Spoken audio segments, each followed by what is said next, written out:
दोस्तों, भारत ने पूरे एशिया का सबसे खतरनाक हथियार बनाकर तैयार कर लिया है और अब से कुछ ही टाइम पहले इसका टेस्ट भी सफल हो चुका है। यानी कि अब पूरे एशिया में सबसे ताकतवर हथियार भारत के पास है। ये खबर वैसे तो कुछ टाइम पहले ही आ चुकी थी, लेकिन मैं थोड़ा लेट बना रहा हूँ इस पर वीडियो, ताकि मैं आपको इस पर पूरी जानकारी दे सकूँ, इसकी सारी की सारी एडवांटेज और डिसएडवांटेजेस। मात्र ऐसा नहीं कि ये उस देश को हिलाकर रख देगा, मैं आपको इस पर पूरी जानकारी देना चाहता था। इसकी क्या खूबियां हैं, क्या कमियां हैं, तो सारी चीजें मैं आपको इस पर विस्तार से बताऊंगा। और मात्र भारत ही नहीं, पूरी एशिया के सबसे ताकतवर हथियार को जानने के लिए रेडी हो जाइए। लेकिन दोस्तों, उससे पहले अगर अभी तक आपने इस चैनल को सब्सक्राइब नहीं किया है तो आपसे विनम्र निवेदन है कि आप इस चैनल को सब्सक्राइब कर नोटिफिकेशन बेल को ऑन कर लीजिए और वीडियो को लाइक कर दीजिए। चलिए हम वीडियो में वापस आते हैं। तो दोस्तों, जैसा कि आप स्क्रीन पर देख पा रहे हैं, ये वीडियो अब से कुछ ही टाइम पहले DRDO ने जारी किया है। इसमें जैसे ही भारत के रक्षा मंत्री राजनाथ सिंह ने अपना बटन दबाया,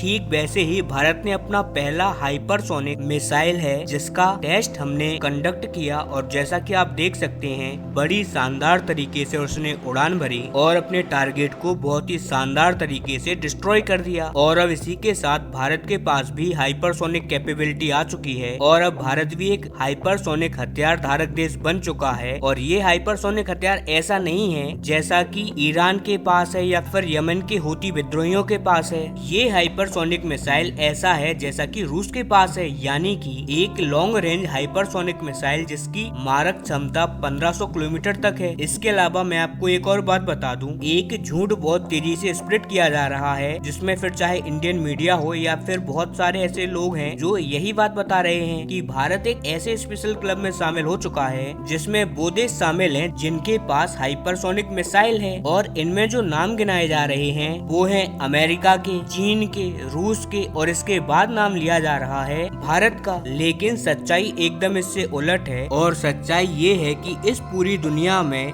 एक ही ऐसा देश है जिसके पास असली हाइपरसोनिक मिसाइल की कैपेबिलिटी थी, जिसने की पूरे टेस्ट सफल किए हैं। इनफैक्ट उसने अपने मिसाइलों को युद्ध में भी उतारा है, और वो देश है रूस। और रूस की उस मिसाइल का नाम है, वो हाइपरसोनिक मिसाइल है किंजर, एवनगार्ड और जिरकॉन। इसके अलावा ना तो अमेरिका के पास है ना चाइना के पास है ऐसी कोई भी हाइपरसोनिक मिसाइल। हाँ, नो डाउट इन्होंने हाइपरसोनिक मिसाइल का टेस्ट जरूर किया है, लेकिन अभी तक ये दोनों नाकाम होते आए हैं। इसीलिए भारत किसी क्लब वगैरह में शामिल नहीं हुआ है। भारत रूस के बाद दुनिया का दूसरा ऐसा देश बन चुका है जिसके पास एक्चुअल में एक असली की हाइपरसोनिक मिसाइल है, जिसका हम टेस्ट सफल कर चुके हैं। हालांकि कागजों पर तो चीन और अमेरिका के पास हाइपरसोनिक मिसाइलें हैं, लेकिन आज तक उनका कोई भी टेस्ट सफल नहीं हुआ है। वो मात्र एक कागजी घोड़े हैं, और अभी भी ऐसा नहीं है कि कुछ ही टाइम में उनका टेस्ट सफल हो जाएगा। तकरीबन अनुमान है कि करीबन 2 से 3 साल का टाइम लग जाएगा अभी चाइना और अमेरिका को एक हाइपरसोनिक मिसाइल प्रॉपर तरीके से तैयार करने में। एंड शायद आपको याद भी हो, अब से कुछ टाइम पहले पूरी दुनिया में बहुत हल्ला कट रहा था, इनफैक्ट भारतीय जनता को भी डराया जा रहा था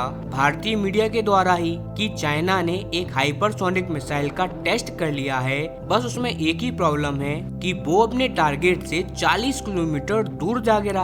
अब जरा आप खुद सोचिए, आपके आसपास के जितने भी 40 किलोमीटर दूर के शहर हैं, अगर कोई मिसाइल आपको टारगेट बना रही है और आपके 40 किलोमीटर दूर वाले शहर पर गिरे, तो उसमें आपको क्या नुकसान होगा? जरा भी नहीं। क्योंकि अगर हम किसी परमाणु बम का डैमेज भी देखें तो उसका डैमेज एरिया भी मैक्स टू मैक्स 30 किलोमीटर तक का होता है। अब ऐसे में तो आप परमाणु बम से भी सुरक्षित रहोगे। अब इसीलिए कहते हैं कि ऐसी मिसाइल क्या ही काम की जो निशाने से 40 किलोमीटर दूर जाकर गिरे। और यही वजह है कि अब रूस के पास भारत के पास एक ऐसी कैपेबिलिटी है जो कि एक्चुअल में एक सफल हाइपरसोनिक मिसाइल को बना सका है। और इसी के साथ भारत के पास हो चुकी है पूरे एशिया की सबसे ताकतवर मिसाइल। हाँ, आई नो आपका मानना होगा कि रूस भी तो एशिया से टच ही होता है, इनफैक्ट कुछ पार्ट उसका एशिया में आता है, लेकिन हम रूस को यूरोप में अगर काउंट करेंगे तब मैं बात कर रहा हूँ। और फिलहाल के टाइम पर हम इसे कह रहे हैं HGV, क्योंकि अभी इसका प्रॉपर नाम तय नहीं किया गया है। फिलहाल इसे मात्र HGV कहा जा रहा है, यानी कि हाइपरसोनिक ग्लाइडिंग व्हीकल। टेक्निकल। चलिए अब जरा इसके टेक्निकल एक्सपेक्ट की बात कर ली जाए तो देखिए इस मिसाइल का जो फिलहाल की कंडीशन में टेक्निकल स्ट्रक्चर है वो कुछ इस टाइप का है कि ये एक एंटी शिप की तरह काम करेगा, यानी कि जो हमारे कोस्टल एरियाज हैं वहाँ पर सुरक्षा देगा। दुश्मन का कोई भी शिप हमारे करीब आता है तो उसको उड़ा देगा।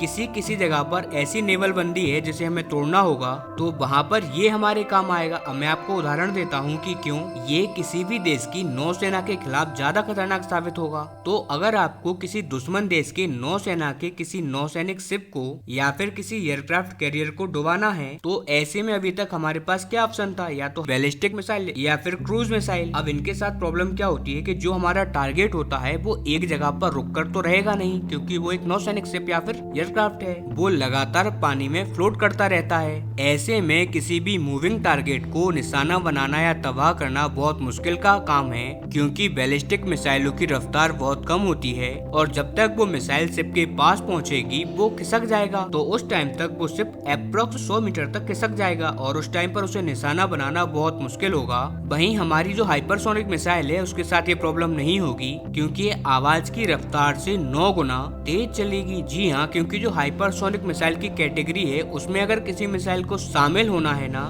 तो उसकी रफ्तार करीबन 6000 किलोमीटर प्रति घंटा होना चाहिए, लेकिन जो हमारी मिसाइल है उसकी रफ्तार है 9 मैक यानी कि 11113 किलोमीटर प्रति घंटा।